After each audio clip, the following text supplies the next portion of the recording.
नमस्कार, मेरा नाम कमर है। मैं इस समय अ, इस प्रोग्राम में हम बात करेंगे। अभी कुछ ही समय पहले जो ईरान से खबर आ रही है कि प्रेसिडेंट इब्राहिम रईसी, जो कि ईरान के राष्ट्रपति थे, उनका हेलीकॉप्टर क्रैश कर गया और उस हेलीकॉप्टर में ईरान के फॉरेन मिनिस्टर भी मौजूद थे। ये बहुत इम्पोर्टेंट खबर है। जहाँ पे क्रैश हुआ है वहाँ पे काफ़ी फॉग है, पानी बरस रहा है, पहाड़ी एरिया है और बहुत पेड़ हैं। वहाँ तक रेस्क्यू टीम भी नहीं पहुँच पा रही है। ये खबर मैं जो टीवी पे अभी आई है वहाँ से, उसके बारे में बता रहा हूँ, या वहाँ के जो पेपर्स ने जो लिखी है। ये क्रैश ऐसे समय में हुआ जो कि जब ईरान इस वक़्त बहुत हाई प्रोफाइल एंगेजमेंट थी उसकी, ईरान की हिजबुल्लाह और दूसरे जो मिलिटेंट ग्रुप्स हैं उनके साथ जो उसके रिश्ते थे, जो कि इस वक्त हमास को सपोर्ट कर रहे हैं। फिर हमास वार में उसका बहुत बड़ा रोल था, डिप्लोमेटिकली पूरी तरीके से उसको सपोर्ट। ईरान अकेला इस्लामिक देश है जो खुल के उसका समर्थन कर रहा था, और इस वक्त उनकी पॉपुलैरिटी इस्लामिक वर्ल्ड में मैं समझता हूँ सबसे ज़्यादा थी। वो सबसे पॉपुलर लीडर हैं। ये खबर नहीं है कि वो किस हालत में हैं, कहाँ पे हैं अभी वहाँ पे। कि वो दरअसल गए थे उस रीजन में, और ये जो जहाँ पे हेलीकॉप्टर का क्रैश हुआ है ये बॉर्डर से बहुत करीब है अज़रबैजान के।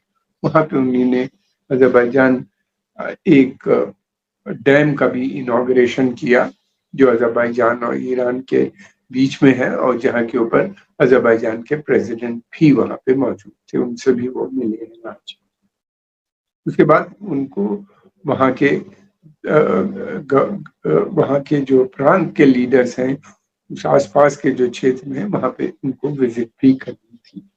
लगता है ये उसी में जाते में कहीं पे ये अटैक हुआ। ये बहुत खूबसूरत एरिया है, ये कॉकेशस रीजन से जुड़ा हुआ है, बल्कि उसका एक पार्ट है, आप समझ लीजिए। यहाँ के लोग भी बहुत हसीन होते हैं, और वहाँ काफ़ी समय से ये लोग वहाँ पे उनकी कोशिश रहती थी। डेवलपमेंट वर्क में वो पर्सनली स्वयं इन्वॉल्व थे उस क्षेत्र। रईसी काफ़ी पॉपुलर लीडर थे। वो जो थे उनको कहा जाता है वो हार्ड लाइनर, यानी कंजर्वेटिव ग्रुप से आते थे, और वो उनकी जो पार्टी थी वो कम्बैटेंट क्लर्जी जो थी पार्टी कहलाती है, उसके वो रिप्रेजेंटेटिव थे। इस्लामिक रिपब्लिक के अंदर कई एक पॉलिटिकल ग्रुप्स हैं, पार्टीज हैं, और जो उसमें कुछ लिबरल हैं, कुछ कंजर्वेटिव्स हैं, कुछ हार्ड लाइनर हैं, तो कुछ बहुत ही प्रैग्मेटिक किस्म के लोग हैं जो बातें करते हैं। अलग अलग लोग हैं, जरूरी नहीं कि सब क्लैरिक ही हो, नॉन क्लैरिक्स भी उसमें काफी है। इन ग्रुप्स उनके भी ग्रुप्स हैं इसके अंदर भी। फिर दूसरी बात ये कि इनका एक बड़ा लंबा पीरियड रहा है शुरू से। ये जिस परिवार से आते हैं वो भी मौलवियों का ही परिवार था। वहाँ के मशहद से, मशहद में सब जानते हैं कि इमाम रजा का रोजा भी है। एक बहुत बड़ा शियों का, शिया मुसलमानों, दुनिया भर के शिया मुसलमानों का एक बड़ा सेंटर है जहाँ पे इमाम रजा वहाँ पे। और फिर उसके बाद सैयद घराने से हैं, और कहा जाता है कि इनका ताल्लुक सीधा, इनका शजरा जो है वो हजरत इमाम हुसैन से मिलता है, और ये हजरत ज़ैनुल आबिदीन के औलादों में से एक है। और इनको कहा जाता है कि रईसुल सादती का भी लक़ब इनके पास है। इनका पूरा नाम ही वो है, इब्राहिम रईसुल सादती। अब ये है कि इनकी जो कंजर्वेटिव है, इनकी जो वैल्यूज हैं, इनका जो मानना है वो ये हमेशा लुक ईस्ट पॉलिसी की तरफ जाती है। इनका मानना ये है कि पश्चिमी देशों से ईरान को कोई मदद नहीं मिल सकती। इनका आर्गुमेंट बड़ा स्ट्रांग है। वो ये भी कहते हैं कि हमने उनसे निगोशिएशन की, बातचीत की, और न्यूक्लियर डील भी साइन की अमेरिका के साथ, लेकिन बाद में ट्रंप उससे विड्रॉ कर गए।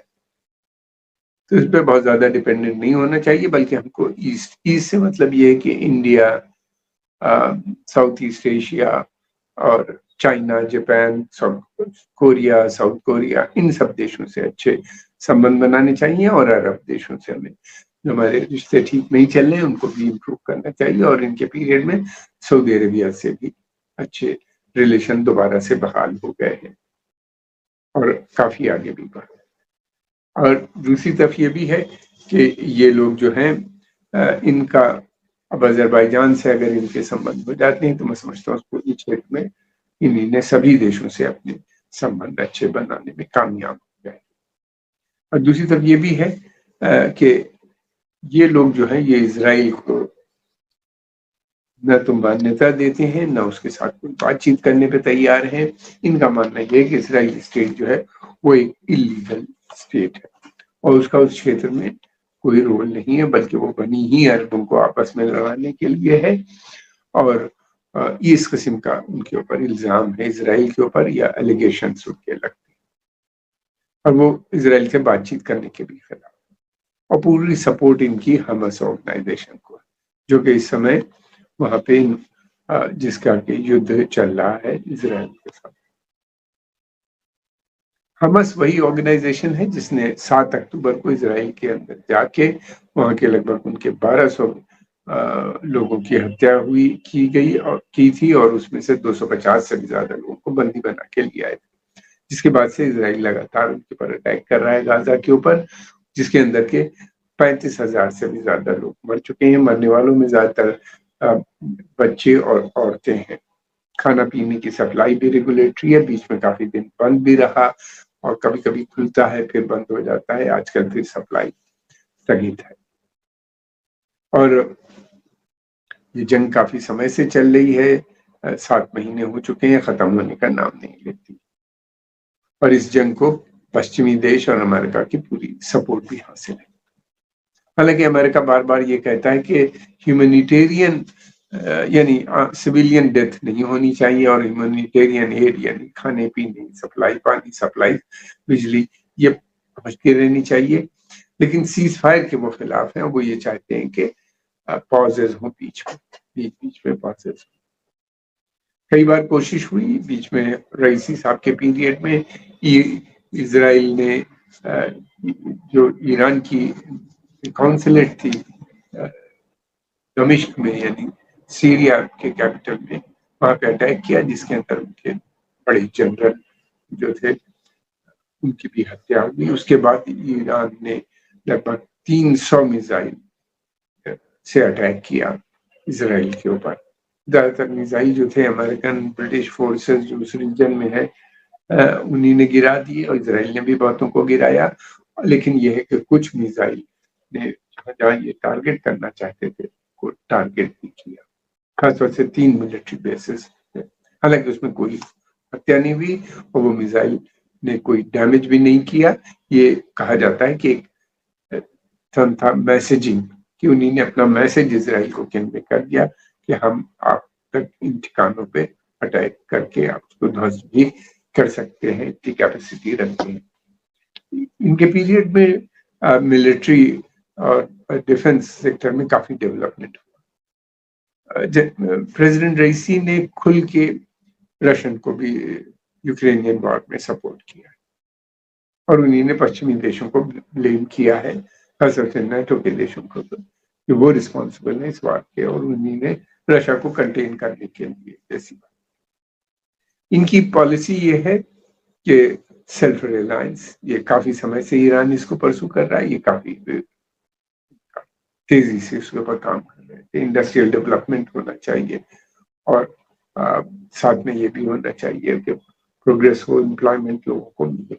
हालांकि ईरान की इकोनॉमी काफी कमजोर है, उसकी वजह यह है कि सैंक्शंस बहुत हैं उनके यहाँ। अभी तक जो था मेन सोर्स ऑफ रेवेन्यू जो था वो तेल और गैस था, जिसके ऊपर प्रतिबंध लगा दिए हैं अमेरिका ने, और उसके चलते हुए तेल और गैस की सप्लाई नहीं कर पाते जितनी, उसके चलते हुए इकोनॉमी बहुत कमजोर हो गई है, और अनएम्प्लॉयमेंट भी है, अंडर एम्प्लॉयमेंट भी है उनके यहाँ, और महंगाई काफी है। लेकिन ये कि उस महंगाई इस किस्म की नहीं है कि लोग वहां भूखे मर रहे हैं, या ठीक है, बाजार और मार्केट के अंदर सामान भरा हुआ है, लोग खरीद भी रहे हैं। लगता है कि विलेजेस में थोड़ी, लगता है कि वहां पे प्रॉब्लम ज्यादा होगी, ऐसा कहा जाता है। ईरान ने साइंस एंड टेक्नोलॉजी में बहुत डेवलपमेंट हुए हैं इस बीच में, स्पेस प्रोग्राम हो, न्यूक्लियर प्रोग्राम हो, या मेडिकल जो क्षेत्र में उनका बहुत रिमार्केबल प्रोग्रेस हुई, आर्ट एंड टेक्नोलॉजी में भी, साइंस एंड टेक्नोलॉजी में भी उन्होंने डिफरेंट फील्ड में लगातार वो तरक्की कर रहे हैं। डिफेंस सेक्टर में उन्हीं ने ड्रोन्स जो बनाए हैं, दुनिया के चंद अच्छे ड्रोन्स में से माने जाते हैं, और वो ड्रोन्स रशिया को भी उन्हीं ने सप्लाई किए हैं। हर सबसे कम अकाजी ड्रोन्स हैं, या उसके अलावा भी बहुत से, और उनका मिसाइल प्रोग्राम काफी वसी है, फैला हुआ है, जिसमें डिफरेंट साइजेस के, डिफरेंट रेंजेस के मिसाइल है,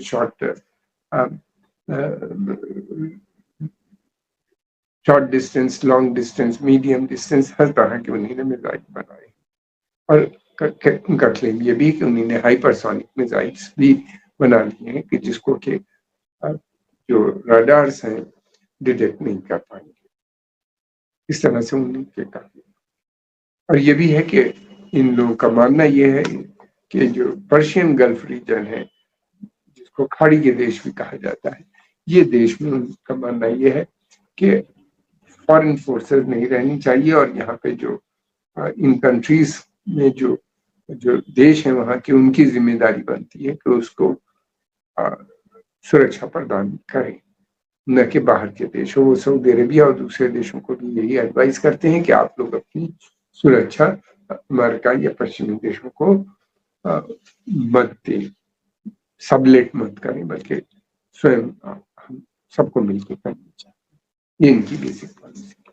हार्डलाइनर है, इनके पीरियड में महसा अमीनी का कहा जाता है पुलिस कस्टडी में डेथ हुई, उसके चलते हुए औरतों का बहुत बड़ा डिमॉन्स्ट्रेशन हुआ हिजाब को लेके, और जिसमें काफी औरतों की भी हत्या, अधिकतर पुलिस फायरिंग में कहा जाता है, मरने वाले में औरतें। फिर उसके अलावा ये एक बड़ी प्रॉब्लम, ह्यूमन राइट्स को लेके ह्यूमन राइट्स ऑर्गेनाइजेशन बराबर चिंताजनक अपनी जाहिर करते रहते हैं ईरान को लेके। ईरान में जो है वो रिपब्लिक है, प्रेसिडेंट इलेक्टेड होता है, लेकिन जो भी होगा वो इस्लामिक रिपब्लिक पे उसका यकीन होना चाहिए, नंबर 1। और नंबर 2, जो उनकी इस्लामिक पार्टीज ही में के लोग होते हैं, जो आप अलग अलग जिसके फैक्शन है वो इलेक्शन लड़ते हैं। प्रोसेस काफी टीजियस है, जिसके ऊपर पश्चिमी देशों की काफी क्रिटिसिज्म भी आता रहता है। लेकिन यह है कि रईसी एक काफी पॉपुलर लीडर की शक्ल में इमर्ज हो। रईसी के लिए ये भी कहा जाता है कि जो इस समय मेन लीडर है, सुप्रीम लीडर जो है अयतुल्ला अली खamenei साहब, उनके ये सक्सेसर भी बनने की बात इनकी चल रही थी। इनका नाम उसी लिस्ट में ये सबसे ऊपर थे, और ये इनके रिश्ते भी बहुत घनिष्ठ बताए जाते हैं अयतुल्ला अली खamenei के साथ, जो कि सुप्रीम लीडर है। यह है कि अब देखना यह है कि सभी को चिंता लगी हुई है कि उस एक्सीडेंट में क्या हुआ। समस्या सबसे बड़ी ये है कि सैंक्शंस के चलते हुए ईरान के पास जो एयरफोर्स है, या उसके जो सिविलियन प्लेन्स हैं या हेलीकॉप्टर्स हैं जो उनके पास, वो बहुत पुराने हैं, और उनके पास स्पेयर पार्ट्स की कमी रहती है। स्पेयर पार्ट्स वो स्वयं बनाते हैं, इस वजह से वहाँ पे अक्सर और बेशतर जो उनके प्लेन्स हैं या उनके हेलीकॉप्टर्स हैं वो क्रैश भी करते हैं। ये एक बड़ी समस्या ईरान के साथ बनी हुई है सैंक्शंस के चलते। और ये वो प्लेन था जिसके अंदर उनके फॉरेन मिनिस्टर्स भी थे। ईरान पिछले कुछ दिनों से में ऐसा भी हुआ है कि ईरान की बातचीत अमेरिका से भी हुई, अमेरिका ने उनसे बातचीत की। बातचीत इनडायरेक्ट होती है और ये बातचीत जितनी भी हो रही है ओमान में होती हुई है। ईरान ने इन बातों को कहा भी है कि एक्सेप्ट किया है कि बातचीत हो, और ईरान के जो सुप्रीम लीडर हैं उन्होंने कहा कि वो ईरान बातचीत के माध्यम से nuclear program, nuclear peace talks में इच्छुक है, मगर वो बराबर की बातचीत चाहता है, बराबर का दर्जा होना चाहिए ईरान का।